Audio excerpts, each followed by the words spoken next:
ਜਿਵੇਂ ਬਾਬਾ ਜੀ ਕਹਿੰਦੇ ਸਨ ਨਾ, ਦੁਨੀਆ ਪੁੱਠੀ ਹੋਵੇ ਤਾਂ ਭਾਵੇਂ ਸਿੱਧੀ ਹੋਵੇ, ਗੱਲ ਉਹੀ ਹੱਕ ਹੈ ਜਿਹੜੇ ਮਦੀਨੇ ਦੇ ਤਾਜਦਾਰ نے فرمائی. جو میرے نبی نے فرما دیا ہے کہ یہ قرآن پڑھنے پڑھانے والے بہتر ہیں تو یہی بہتر ہیں، یہ ماننا پڑے گا. اور اس پر کوئی جتنا مرضی زور لگا لے، جتنا مرضی اس یعنی شعبے پر تنقید کر لے، عید والے دیہاڑے وہ تنقید کرنے والا بھی ساڈے پیچھے ہی کھڑا ہوندا ہے، جمعے والے دن ساڈے پیچھے ہی کھڑا ہوندا ہے، جنازے والے دن ساڈے پیچھے ہی کھڑا ہوندا ہے. تے میں کہا ٹیل تو سارا سال لایا ہے تے چھٹی تے آیا تے پھر ساڈے پیچھے ہی کھلوتا ہے. کہہ لو سبحان اللہ. کچھ نہیں. اس کا مطلب کیا ہے کہ بہتر دین والے ہیں. اب ظاہر سی بات ہے جو بہتر ہیں ان کو عہدہ بھی تو بہتر ملا ہے، اور کون سا عہدہ ہے؟ مصلی رسول.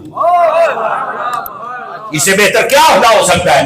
اس واسطے اگر آپ چاہتے ہیں ہم بہتر بندے بن جائیں تو پھر قرآن سیکھیں بھی صحیح اور سکھائیں بھی صحیح.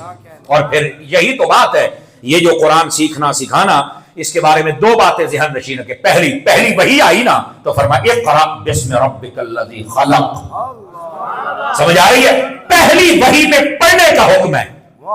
اور یہاں میں ایک بات کی وضاحت کرتا چلا جاؤں. بخاری شریف اگر آپ اس کا پہلا ہی چیپٹر کھول کے دیکھیں گے نا، کتاب الایمان کا بھی پہلا حصہ ہے بدء الوحی. جب آپ اس کو پڑھیں گے تو اس کے اندر یہ مضمون موجود ہے، لیکن ترجموں کے اندر لوگ ٹھوکر کھا جاتے ہیں. جبرائیل امین علیہ السلام نبی پاک علیہ السلام کے پاس اور کہا اقرأ، آپ پڑھیے. میرے حضور نے فرمایا ما انا بقارئ. اب لوگ ترجمہ کیا پتہ کیا کرتے ہیں؟ میں پڑھا ہوا نہیں ہوں. میں کہ بے وقوفا تینوں پتہ نہیں بھی اس میں فائل دا سیکھا ہے، ایتھے ترجمہ ہی نہیں بنتا.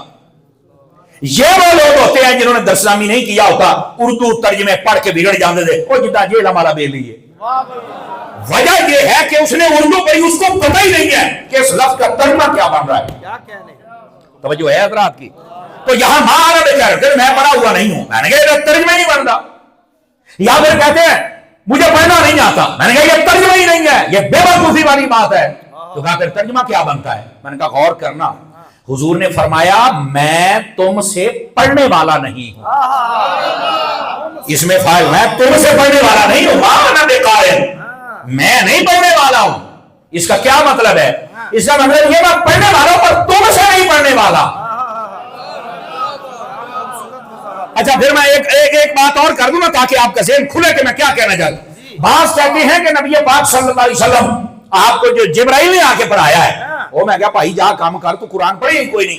الرحمن علم القرآن، اللہ فرماتا ہے رحمان ہے جس نے قرآن سکھایا ہے.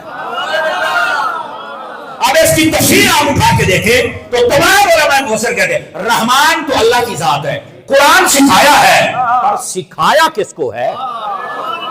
سوال یہ پیدا ہوتا ہے سکھایا کس کو ہے؟ تو فرمایا سکھایا حضور اکرم علیہ السلام کو. الرحمن علم القرآن. اور آگے کیا کہا؟ خلق الانسان، پھر انسان کو پیدا کیا.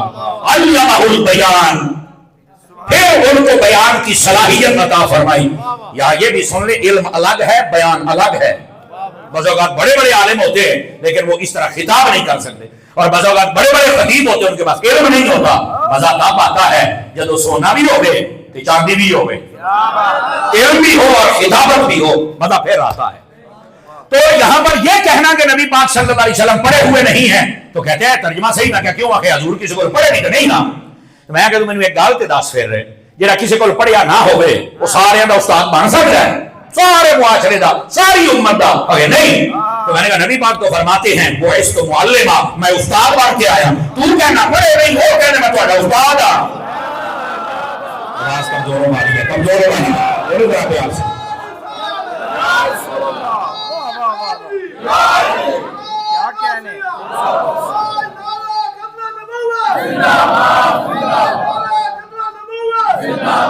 بھائی توجہ ہے بات کی، آپ کو بات سمجھ آ رہی ہے؟ جزاک اللہ، جزاک اللہ. موقع دیجیے بابا جی، موقع دیجیے.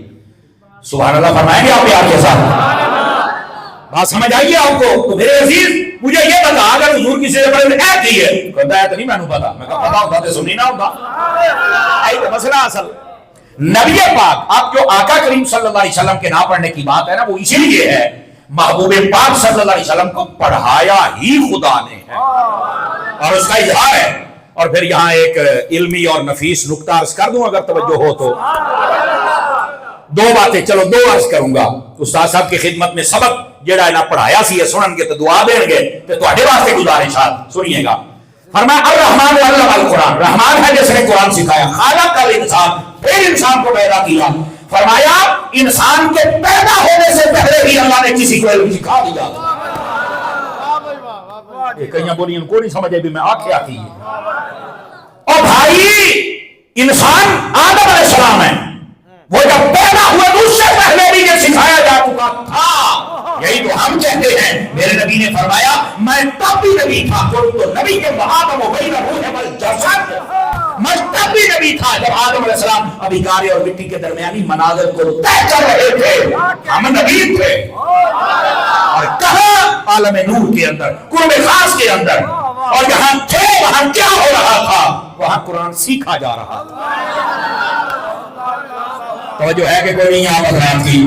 قرآن کی آیت ہے، فرمایا الرحمن، رحمان کی ذات ہے، علم القرآن، قرآن سکھا دیا اپنے حبیب کو، خالق الانسان، پھر انسان پیدا ہوا ہے۔ ترتیب ہی داسی پہیے پہلوں سکھایا گیا ہے اور آدم بعد میں پیدا کیا گیا۔ توجہ ہے کہ کوئی نہیں آپ سب یاد رہا؟ اچھا پھر یہاں دوسرا، جتنے میرے معزز علماء بیٹھے ہیں اور اساتذہ قاری حضرات پڑھن پڑھانا لے، سکول ٹیچر بھی توجہ فرماؤ، یہ جڑے والدین بیٹھے ہیں، یہ بھی مطلب والدین سے مراد ابے جنہیں بیٹھے ہو، تسی بھی توجہ فرماؤ۔ ادھر دیکھیں علماء نے نا دوسرا سوال اٹھایا، وہ فرماتے ہیں اللہ نے کہا رحمان نے قرآن سکھایا ہے، یہ آخر صفت رحمان والا نام کیوں؟ اللہ کے باقی بھی تو 99 نام ہے نا صفات والے، تو اللہ تعالیٰ کوئی اور نام فرماتا کہ قادر نے قرآن سکھایا ہے۔ سمجھ آ رہی ہے نہیں؟ کوئی اور نام اللہ کا، بہت سارے نام ہیں، عالم الغیب، اللہ رب العزت ہر چیز جانتا ہے، لیکن اللہ نے کوئی اور نام نہیں فرمایا، رحمان نے قرآن سکھایا ہے۔ آخر رحمان کہنے کا کیا مقصد تھا؟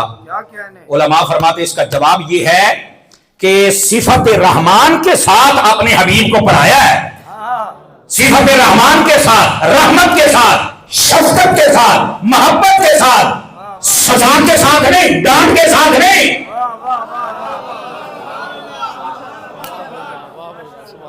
اس نقطے کو سمجھیے تو فرمایا جو پڑھانے والا ہوتا نا، یہ اشارہ اس آیت میں ہے، اس کی طبیعت میں رحمت و شفقت بھی ہونی چاہیے، میرا ہر ویلے ڈنڈا دے پہ بھی نہ چکی رکھے نا۔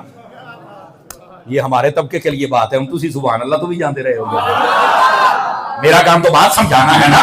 یہ علماء نے باقاعدہ سوال اٹھایا کہ صفت رحمان کے ساتھ فرمایا میں نے پڑھایا، کیا مطلب؟ فرمایا تو یہ نہ سمجھے جیسے استاد پڑھاتا ہے اپنے شاگرد کو ڈانٹ ڈپٹ سزا دیتا ہے، فرمایا ہمارے حبیب اتنے کمال والے ذہین ہیں، ہمیں ڈانٹنے کی ضرورت ہی نہیں ہے، بلکہ ہم نے تو شفقت کے ساتھ اپنے جان کو بنایا ہے۔ اب سمجھ آئیے آپ سارے حضرات؟ ایک آیت اور دو قسم کے پیغام، عقیدہ بھی آ گیا اور ساتھ ہی ساتھ محبوب کریم صلی اللہ علیہ وسلم آپ کی امت کو بھی سبق ہے جو پڑھنے پڑھانے والے ہیں کہ تم نے رحمت و شفقت کے ساتھ پڑھانا ہے۔ میرے عزیز دوستو، نبی کریم صلی اللہ علیہ وآلہ وسلم، جزاک اللہ، میرے محبوب پاک کے بارے میں یہ کہنا کہ جبرائیل نے کہا تھا آپ پڑھیے تو حضور نے کہا میں پڑھا ہوا نہیں، ایک ترجمہ ہی نہیں بنتا۔